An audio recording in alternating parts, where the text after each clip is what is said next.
Halo, assalamualaikum warahmatullahi wabarakatuh. Perkenalkan, nama saya Naila Sofa dengan NPM 19482011110097 dengan dosen pengampu Bapak Apoteker Irfan Zamzani M.Pram, mata kuliah Fitokimia, program studi S1 Farmasi Universitas Muhammadiyah Banjarmasin. Di sini saya akan menyampaikan materi tentang ekstraksi. Ada beberapa materi-materi yang ingin saya sampaikan. Adapun poin-poin yang akan saya sampaikan pada video kali ini yaitu tentang persiapan sampel, ekstraksi maserasi, screening fitokimia, ekstraksi cair-cair, kromatografi lapis tipis atau KLT, kristalisasi, rekristalisasi, dan identifikasi senyawa. Langsung saja yang pertama yaitu persiapan sampel bahan alam. Penyiapan atau preparasi sampel adalah proses penyiapan sampel agar layak diuji di laboratorium. Lalu masuk ke bagian tahap-tahap penyiapan sampel. Ya, tahap-tahap penyiapan sampel yang pertama ada pengumpulan bahan baku. Ini kadar senyawa aktif dalam suatu simplisia berbeda-beda, antara lain tergantung pada bagian tanaman yang digunakan dan lingkungan tempat tumbuh. Kemudian sortasi basah. Sortasi basah ini dilakukan untuk memisahkan kotoran-kotoran atau bahan-bahan asing lainnya dari simplisia. Misalnya pada simplisia yang dibuat dari akar atau akar suatu tanaman obat. Bahan-bahan asing seperti kerikil, tanah, rumput, batang, daun, dan akar yang telah rusak serta pengotor-pengotor lainnya harus dibuang. Yang ketiga tahapannya yaitu pencucian. Pencucian dilakukan untuk menghilangkan tanah dan pengotor lainnya yang melekat pada bahan simplisia. Pencucian dilakukan dengan air bersih dan mengalir. Kemudian ada tahap perajangan. Beberapa jenis simplisia tanah tertentu ada yang memerlukan proses perajangan. Perajangan bahan simplisia dilakukan untuk mempermudah proses pengeringan, pengepakan, dan penggilingan. Lalu ada tahapan pengeringan. Tujuan dari pengeringan sendiri adalah untuk mendapatkan simplisia yang tidak mudah rusak sehingga dapat disimpan dalam waktu yang lama. Yang keenam ada sortasi kering. Tujuan sortasi untuk memisahkan benda-benda asing dan pengotor-pengotor lain yang masih ada dan tertinggal pada simplisia kering. Dan terakhir ada tahap pengepakan dan penyimpanan. Simplisia dapat rusak, mundur, atau berubah mutunya karena faktor luar dan dalam, antara lain faktor cahaya, oksigen, reaksi kimia intern, dehidrasi, penyerapan air, pengotoran serangga dan kapang. Lalu ada tahapan pemeriksaan mutu simplisia dengan parameter spesifik. Yang pertama susut pengeringan. Pengukuran sisa zat setelah pengeringan pada temperatur 105 derajat Celcius selama 30 menit atau sampai dinyatakan dengan nilai persen. Yang kedua, bobot jenis. Masa persatuan volume pada suhu kamar tertentu yaitu 25 derajat Celcius dengan alat piknometer atau alat lainnya. Pemeriksaan mutu simplisia yang ketiga, kadar air. Pengukuran kandungan air yang berbeda dalam bahan dilakukan dengan cara titrasi, destilasi, atau gravimetri. Tahapan pemeriksaan mutu yang keempat, ada kadar abu. Bahan dipanaskan pada temperatur di mana senyawa organik dan turunannya terdestruksi dan menguap, sehingga tinggal unsur mineral dan anorganik. Lalu ada sisa pelarut, dilakukan dengan menentukan kandungan sisa pelarut tertentu yang memang ditambahkan secara umum dengan kromatografi gas. Dan ada residu pestisida, ini menentukan kandungan sisa pestisida yang mungkin saja pernah ditambahkan atau mengkontaminasi pada bahan simplisia pembuatan ekstrak. Dan tahapan pemeriksaan mutu simplisia yang ketujuh ada cemaran logam berat. Ini menentukan kandungan logam berat secara spektroskopi, serapan atom, atau lainnya yang lebih valid. Dan yang terakhir cemaran mikroba. Cemaran mikroba ini menentukan identifikasi adanya mikroba yang patogen secara analisis mikrobiologis. Kemudian kita masuk ke dalam materi tentang ekstraksi. Nah, penyarian adalah penarikan zat aktif yang diinginkan dari bahan mentah obat dengan menggunakan pelarut yang sesuai, di mana zat aktif yang diinginkan akan terlarut.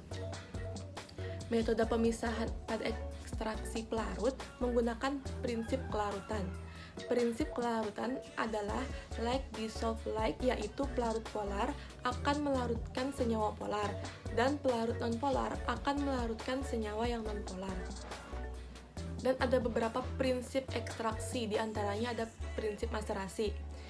Prinsip maserasi ini adalah penyalian zat aktif yang dilakukan dengan cara merendam serbuk simplicia dalam cairan penyari yang sesuai selama 3 hari pada temperatur kamar. Terlindung dari cahaya, cairan penyari akan masuk ke dalam sel melewati dinding sel. Yang kedua, prinsip ekstraksi ada prinsip perkolasi. Prinsip perkolasi ini adalah penyarian zat aktif yang dilakukan dengan cara serbuk simplicia tadi dimaserasi selama 3 jam, kemudian simplicia dipindahkan ke dalam bejana silinder yang bagian bawahnya diberi sekat berpori. Cairan penyari dialirkan dari atas ke bawah melalui simplicia tersebut. Cairan penyari akan melarutkan zat aktif dalam sel-sel simplicia yang dilalui sampai keadaan jenuh. Dan ada prinsip sokletasi. Penarikan komponen kimia yang dilakukan dengan cara serbuk simplicia ditempatkan dalam kelongsong yang telah dilapisi kertas saring sedemikian rupa. Cairan penyari dipanaskan di dalam labu alas bulat sehingga menguap dan dikondensasikan oleh kondensor menjadi molekul-molekul cairan penyari yang jatuh dalam kelongsong. Menyari zat aktif di dalam simplicia, dan jika penyari telah mencapai permukaan sifon, seluruh cairan akan turun kembali ke labu alas bulat melalui pipa kapiler hingga terjadi sirkulasi. Lalu ada prinsip reflux. Prinsip reflux ini adalah penarikan komponen kimia yang dilakukan dengan cara sampel dimasukkan ke dalam labu alas bulat bersama-sama dengan cairan penyari, lalu dipanaskan.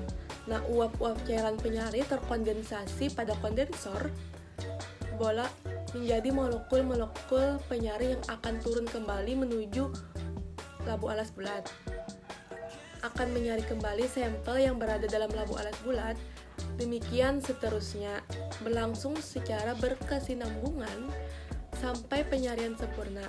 Pergantian pelarut dilakukan selama 3-4 jam sebanyak 3 kali. Kemudian ada prinsip destilasi uap air. Prinsip destilasi uap air adalah penyarian minyak menguap dengan cara simplicia dimasukkan ke dalam labu yang berbeda. Air dipanaskan dan akan menguap.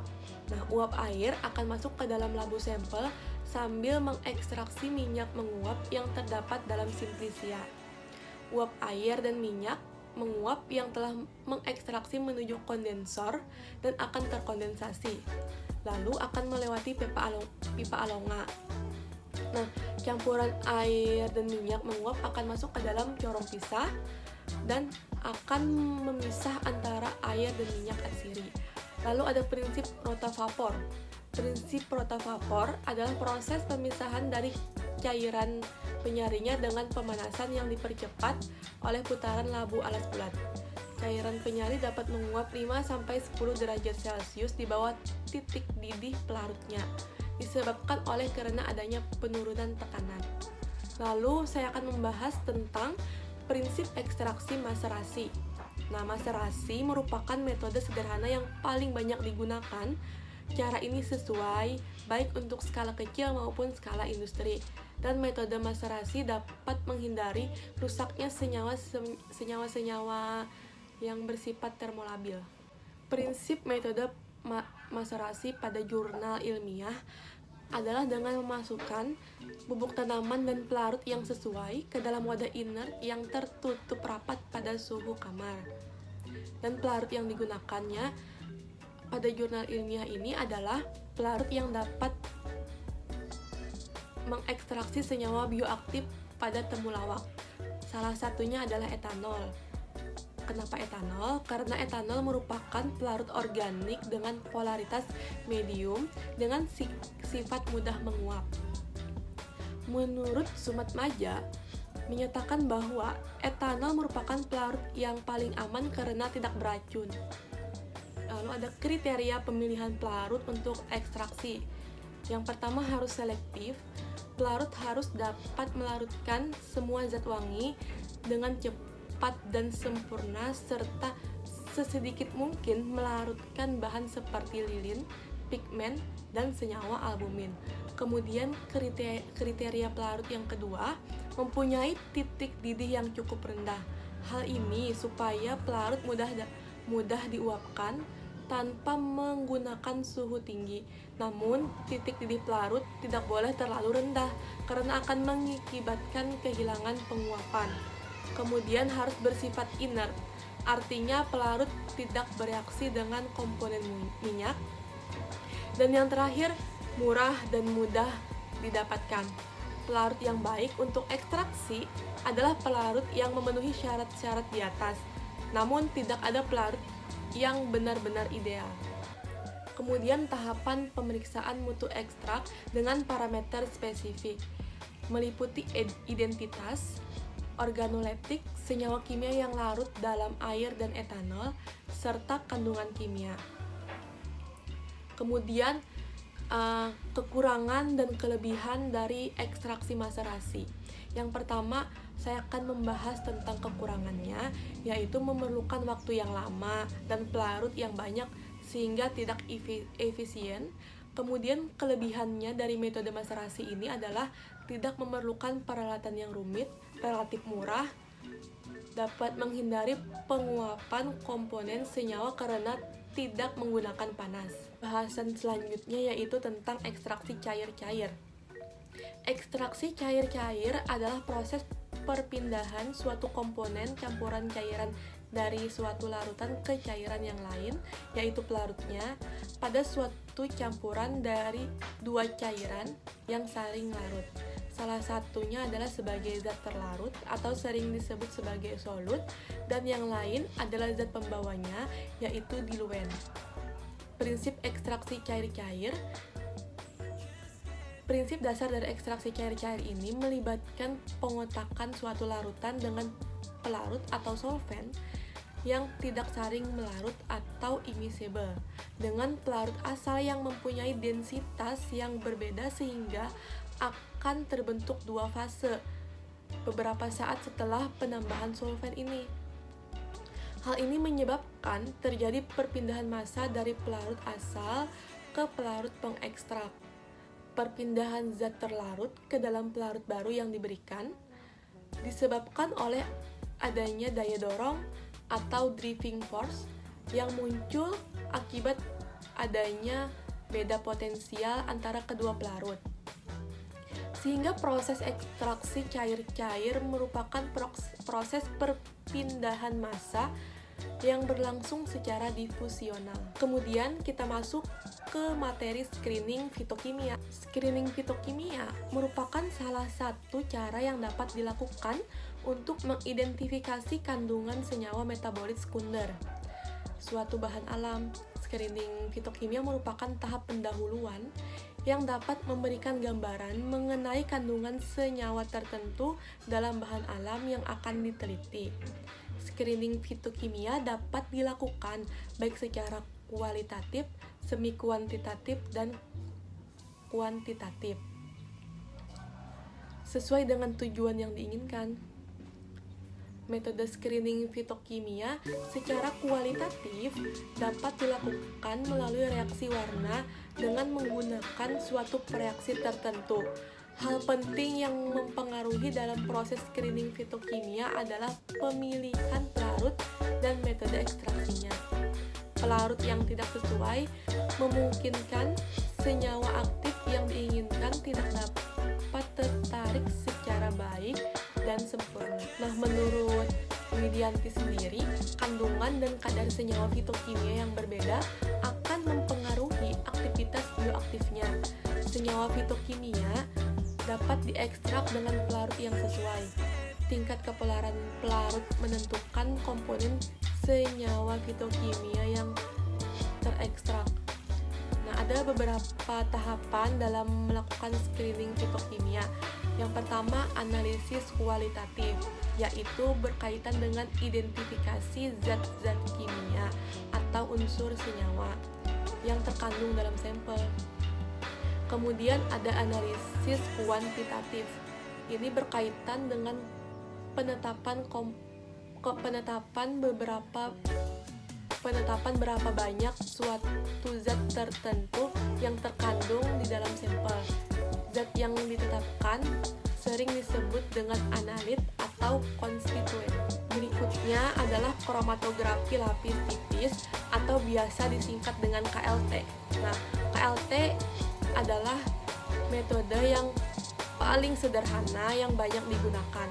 Peralatan dan bahan yang dibutuhkan untuk melaksanakan pemisahan dan analisis sampel dengan metode KLT cukup sederhana, yaitu sebuah bejana tertutup yang biasa disebut dengan chamber yang berisi pelarut dan lempeng KLT dengan optimasi metode dan menggunakan instrumen komersial yang tersedia. Pemisahan yang efisien dan kuantifikasi yang akurat dapat dicapai. Prinsip dari kromatografi sendiri adalah untuk memisahkan komponen-komponen kimia yang ditentukan oleh fase diam atau adsorben dan fase gerak adalah eluen. Komponen-komponen kimia yang terdapat pada sampel bergerak naik mengikuti fase gerak karena kemampuan adsorben dalam menyerap komponen-komponen kimia yang tidak sama, sehingga komponen-komponen ini bisa bergerak dengan kecepatan yang berbeda-beda tergantung pada tingkat kepolarannya yang menyebabkan terjadinya pemisahan komponen. Sekarang ada tahapan dalam persiapan KLT tadi. Yang pertama, preparasi sampel. Sebelum melakukan preparasi sampel, terlebih dahulu ditentukan jenis sampel dan sifat fisika kimia analit yang akan dianalisis. Kemudian ada penanganan lempeng KLT.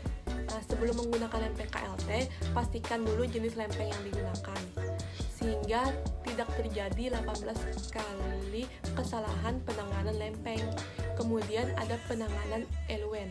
Nah, pemilihan eluen merupakan faktor yang paling berpengaruh pada sistem KLT.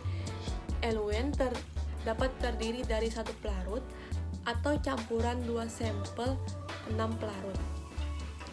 Kemudian yang keempat ini ada penanganan chamber. Beberapa hal yang perlu diperhatikan dalam penanganan chamber adalah kondisi chambernya dan jenis chamber. Chamber harus dipastikan dalam kondisi bersih, yang artinya bebas dari kotoran dan harus kering, artinya bebas dari adanya air. Karena apabila ada kotoran dan air dalam chamber akan mengganggu kromatogram yang dihasilkan dan mempengaruhi reprodusibilitas pemisahan KLT. Kemudian aplikasi sampel. Nah, pemisahan pada kromatografi lapis tipis yang optimal akan diperoleh hanya jika menotolkan sampel dengan ukuran bercat sekecil dan sesempit mungkin, sebagaimana dalam prosedur kromatografi yang lain. Jika sampel yang digunakan terlalu banyak, maka akan menurunkan resolusi. Yang keenam ada elusi atau pengembangan KLT. Elusi atau pengembangan KLT dipengaruhi oleh chamber yang digunakan dan kejenuhan dalam chamber. Metode pengembangan yang dipilih tergantung dari tujuan analisis yang ingin dicapai dan ketersediaan alat di laboratorium. Ini adalah tahapan yang terakhir dalam tahapan persiapan KLT, yaitu evaluasi noda. Evaluasi lempeng KLT dapat dilakukan secara langsung maupun dengan instrumen. Untuk noda yang berwarna, evaluasi noda dapat dilakukan dengan visualisasi langsung pada lempeng KLT dengan menggunakan bantuan cahaya matahari, atau dapat dibantu dengan menggunakan lampu UV yang memberikan pencahayaan pada panjang gelombang tertentu. Ini ada tahap perhitungan RF dalam KLT. Plat yang telah ditotoli sampel tadi dimasukkan ke dalam chamber yang berisi fase gerak. Chamber kemudian ditutup, didiamkan beberapa menit hingga fase gerak mencapai garis batas atas plat KLT. Setelah itu, plat KLT diangkat dan dibiarkan kering dulu. Kemudian noda yang terbentuk diamati menggunakan lampu UV. Ukur jarak yang ditempuh pelarut serta zat terlarut atau noda. Data yang diperoleh dari analis dengan KLT adalah nilai RF. Nah, nilai RF ini berguna untuk identifikasi suatu senyawa. Nilai RF suatu senyawa dalam sampel dibandingkan dengan nilai RF dari senyawa murni. Nilai RF didefinisikan sebagai perbandingan jarak yang ditempuh oleh senyawa pada permukaan fase diam dibagi dengan jarak yang ditempuh oleh pelarut sebagai fase gerak. Atau bisa kita lihat rumusnya seperti gambar di samping ini, yaitu RF sama dengan jarak yang ditempuh zat terlarut dibagi jarak yang ditempuh pelarut. Kemudian saya akan membahas tentang kristalisasi. Apa itu kristalisasi dan tahapan melakukan kristalisasi ini. Yang pertama, tentang pengertian kristalisasinya dulu. Kristalisasi adalah suatu pembentukan partikel padatan di dalam sebuah fase homogen. Pembentukan dapat terjadi dari fase uap, seperti pada proses pembentukan kristal salju atau sebagai pemadatan suatu cairan pada titik lelehnya atau sebagai kristalisasi dalam suatu larutan. Pemurnian padatan dengan kristalisasi didasarkan pada perbedaan kelarutannya dalam pelarut atau campuran pelarut. Kemudian tahapan melakukan kristalisasi. Tahapan yang pertama adalah melarutkan zat tak murni dalam pelarut tertentu atau pada titik leleh. Kemudian tahapan yang kedua, menyaring larutan panas dari partikel bahan tak larut. Dan tahapan yang terakhir atau yang ketiga adalah memisahkan kristal dari larutan supernatan. Setelah saya menjelaskan tentang kristalisasi, selanjutnya saya akan menjelaskan tentang rekristalisasi. Nah, rekristalisasi sendiri adalah teknik pemurnian suatu zat padat dari pengotornya dengan cara mengkristalkan kembali zat tersebut setelah dilarutkan dalam pelarut yang sesuai. Nah, kemudian ada tahapan dalam melakukan rekristalisasi. Dalam rekristalisasi sendiri ada 7 langkah yang dilakukan, yaitu yang pertama memilih pelarut, yang kedua melarutkan zat terlarut, yang ketiga menghilangkan warna larutan, yang keempat memindahkan zat padat, yang kelima mengkristalkan larutan, yang keenam mengumpul dan mencuci kristal biasanya menggunakan filtrasi, dan yang terakhir yang ketujuh mengeringkan produknya atau hasil. Nah, materi yang terakhir adalah tentang identifikasi senyawa. Tahapan identifikasi senyawa yang pertama ada ekstraksi dan partisi, kemudian ada uji fitokimia flavonoid, lalu ada identifikasi isolat, dan yang keempat ada aktivitas antioksidan DPPH, dan terakhir pemisahan dan pemurnian. Nah, prinsip dari identifikasi senyawa pada penelitian ini bertujuan untuk mengidentifikasi golongan senyawa flavonoid serta menguji aktivitas antioksidannya. Dan ini adalah daftar pustaka atau sumber dari materi yang ada dalam video ini. Mungkin itu saja materi yang bisa saya sampaikan di dalam video ini. Terima kasih telah menonton videonya. Assalamualaikum warahmatullahi wabarakatuh.